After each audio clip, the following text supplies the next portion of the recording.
पंजाब में विधानसभा चुनाव सिर पर है और इस चुनाव से पहले करतारपुर कॉरिडोर की चर्चा हो रही है। सिखों के पहले गुरु नानक देव की कर्मस्थली के दर्शन श्रद्धालु जिस करतारपुर कॉरिडोर के जरिए करते हैं, उसे प्रकाश पर्व से 2 दिन पहले फिर खोल दिया गया और पहला जत्था पाकिस्तान के लिए चला भी गया। सिखों की आस्था के सबसे बड़े केंद्र तक पहुंचने के लिए 20 महीने का इंतजार करना पड़ा। हालांकि ये इंतजार अब खत्म हो चुका है। इस रिपोर्ट में आपको बताते हैं करतारपुर कॉरिडोर को खोलने की इनसाइड स्टोरी। 20 महीने के इंतजार के बाद करतारपुर कॉरिडोर फिर से खुल गया है। फिर से खुल गया है हिंदुस्तान और पाकिस्तान के बीच 4.5 किलोमीटर लंबा वो रास्ता जो सिखों की आस्था का सबसे बड़ा केंद्र है।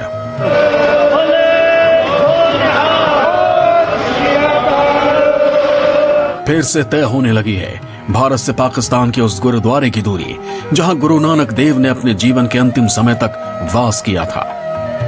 करतारपुर कॉरिडोर का खुलना सिख श्रद्धालुओं के लिए बड़ा तोहफा है, क्योंकि 19 नवंबर को ही सिखों के पहले गुरु नानक देव का प्रकाशोत्सव है।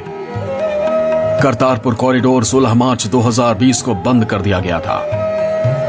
केंद्र सरकार ने फैसला कोरोना वायरस के चलते लिया था। हालांकि कोरोना का कहर कम हुआ तो फिर से करतारपुर गलियारे को खोलने की हरी झंडी दे दी गई।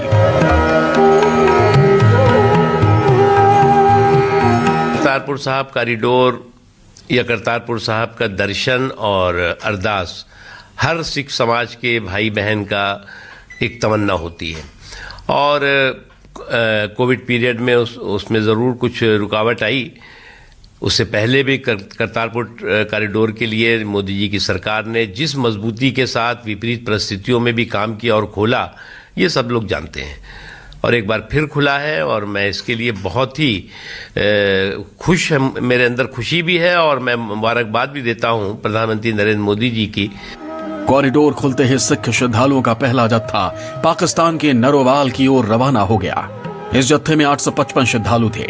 हर किसी के चेहरे पर खुशी थी।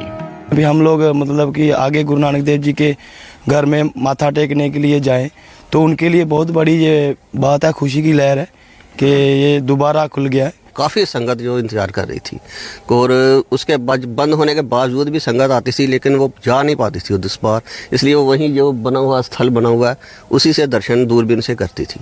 लेकिन आज बहुत खुशी का दिन है कि ये अपना हमारी सरकार ने इसको खोल दिया है।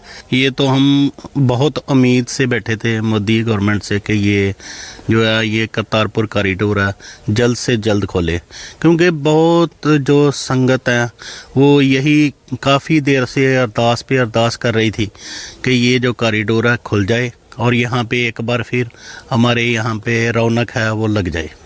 ये तो पाकिस्तान के दरबार साहिब गुरुद्वारा में मत्था टेकने की ख्वाहिश हर किसी सिख श्रद्धालु की रहती है, मगर इस बार दर्शन करने वालों में कई खास भी शामिल हैं। पंजाब सरकार के मंत्री आस्था के इस केंद्र में मत्था टेकेंगे। सीएम चरणजीत सिंह चन्नी के अलावा सभी 17 मंत्री जाएंगे। 9 नवंबर को ही सीएम चन्नी ने प्रधानमंत्री को चिट्ठी लिखकर कॉरिडोर खोलने की मांग की थी। बाबा नानक का जो करतारपुर लांगा है उसको खोलने का जो केंद्रीय सरकार का नतीजा है उसका हम स्वागत करते हैं। ये एक सही दिशा में एक कदम है। आज हर जो बाबा नानक की जो आस्था में विश्वास रखने वाला, बाबा नानक के जो विश्वास रखता है, उनको मानता है, उन सभी के लिए बहुत ही खुशी का दिन है। आज हजारों लाखों करोड़ों लोगों की जो प्रार्थना है, जो अरदास है, जो दिल से निकली आवाज़ है कि करतारपुर लांगा खुले, आज उसके चलते आज ये केंद्रीय सरकार ने ये कदम उठाया है।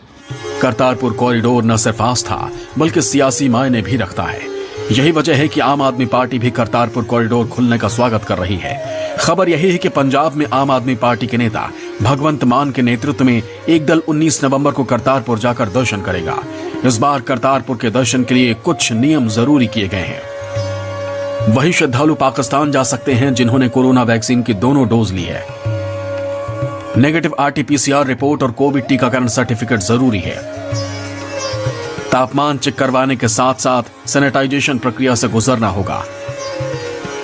मास्क और सोशल डिस्टेंसिंग का ध्यान भी रखना पड़ेगा।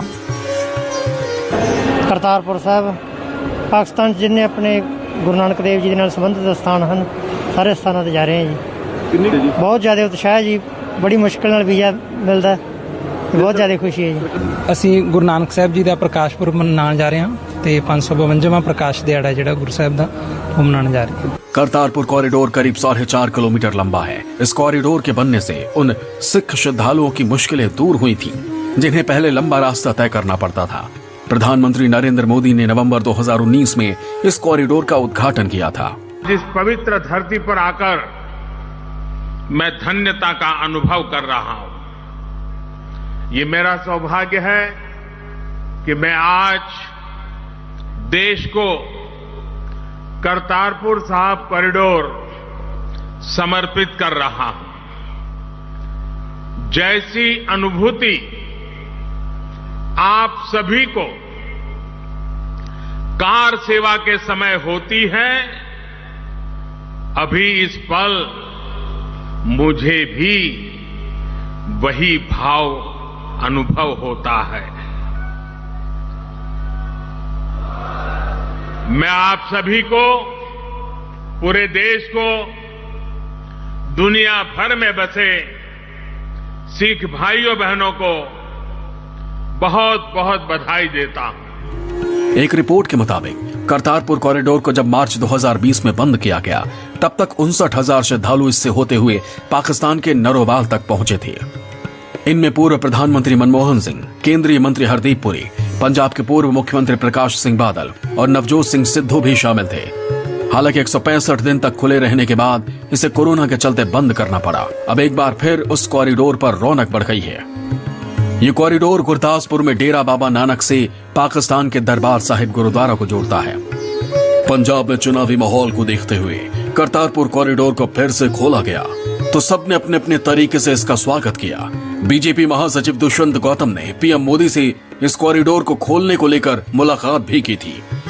हम देखिए, प्रधानमंत्री जी के पास में गए, प्रधानमंत्री की हमेशा पंजाब के लिए, पंजाब के भाईचारे के लिए, पंजाब के सारे गुरुओं के लिए प्रति हमेशा उनकी आस्था रही है। इसलिए हम उनसे प्रार्थना करने के लिए गए थे कि कॉरिडोर का जो आपने ये लांगा खोला है, उससे लोगों के आपके प्रति आस्था बढ़ी है और आस्था का परिणाम है। आपसे अपेक्षा करते हैं, वो उनकी इच्छा भी है कि आप ही सरदारों के लिए, सिखों के लिए और सिखिस्तान के लिए और जो सिख हैं उनकी मर्यादाओं के लिए आप ही कुछ कर सकते हैं। इसलिए हम गए थे उनके पास में।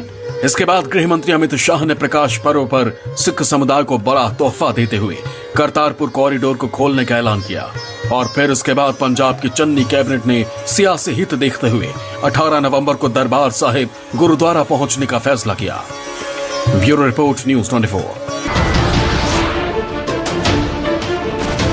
नमस्कार, मैं हूं मानक गुप्ता। अगर आपको हमारा ये वीडियो पसंद आया हो तो इसे लाइक और शेयर जरूर करें और हाँ, हमें सब्सक्राइब और फॉलो करना ना भूलें ताकि आप देश और दुनिया की कोई खबर मिस ना करें। तो जुड़े रहिए हमारे साथ और देखते रहिए न्यूज़ 24।